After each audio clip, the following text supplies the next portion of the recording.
প্রথমে আপনাদের জানাচ্ছি আন্তরিক শুভেচ্ছা। আজকে আমি দেখাচ্ছি আমার মতো করে ফ্রাইড রাইস সসেস দিয়ে। প্রথমে পেঁয়াজটাকে একটু হালকা করে ভেজে নিতে হবে। একটু ভাজা হলে একটু আদা আর একটু রসুন দিয়ে ভালো করে নাড়তে হবে। যখন একটু ভাজা ভাজা হবে,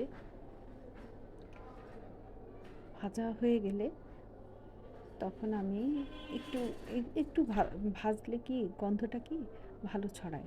এবার সবজিটা দিয়ে দিব। সবজিটা দিয়ে এর মধ্যে আছে গাজর, বরবটি, একটু চিংড়ি মাছ দিয়েছি। আমার বাসায় কেউ চিংড়ি মাছ পছন্দ করে না, যেহেতু আমি একটু পছন্দ করি বলে অল্প একটু দিলাম। ভালো লাগে, একটু দিলে ফ্লেভারটা একটু ভালো আসে। এটা ভালো করে একটু ভাজা ভাজা হলে এর মধ্যে একটু লবণ লবণ লবণ দিয়ে নিজের টেস্ট অনুযায়ী দিবেন। এটা দিলে একটু এখন দিলে সবজিটা একটু হালকা নরম হবে। এবার আমি ক্যাপসিকাম দিচ্ছি। ফ্রিজে রাখা, আমি কেটে রাখি সারা বছর ক্যাপসিকাম, এটা ব্যবহার করি। ক্যাপসিকাম দেওয়া হয়ে গেলে ক্যাপসিকামটা একটু হালকা একটু নরম করে ভাজতে হবে। একটু ভাজলে ফ্লেভারটা, ক্যাপসিকামের একটা নিজস্ব ফ্লেভার আছে, ওই ফ্লেভারটা ছড়াবে। এরপর আমি সসেস দিচ্ছি। ভাজা হয়ে গেলে এবার আমি সসেস দিব। সসেসটা দেওয়া হয়ে গেলে একটু হালকা করে ভাজতে হবে। যখন এটা একটু ভাজা ভাজা হয়ে যাবে, তারপরে আমি সসগুলো রেডি করব। এর মধ্যে সয়া সস আছে। আমি বিডি সয়া সসটা খুব পছন্দ করি। বিডির সব কিছুই ভালো লাগে আমার। এটা হচ্ছে রুচির হট টমেটো সস।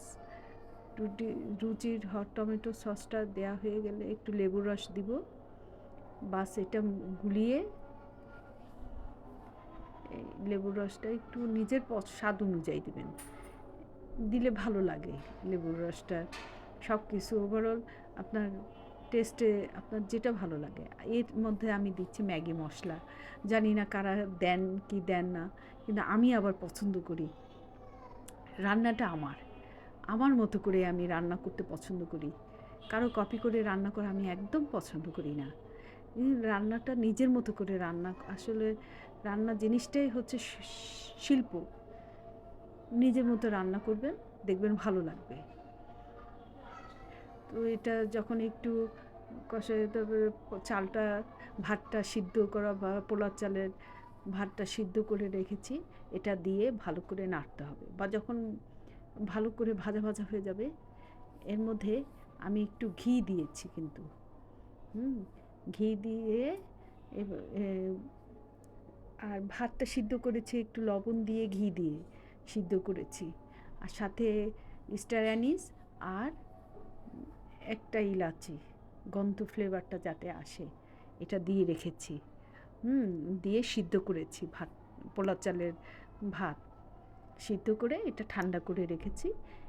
এখন ফ্রাইড রাইসে যখন ভালো করে ভাজা ভাজা হয়ে যাবে, এর মধ্যে আমার রান্না তৈরি হয়ে গেল।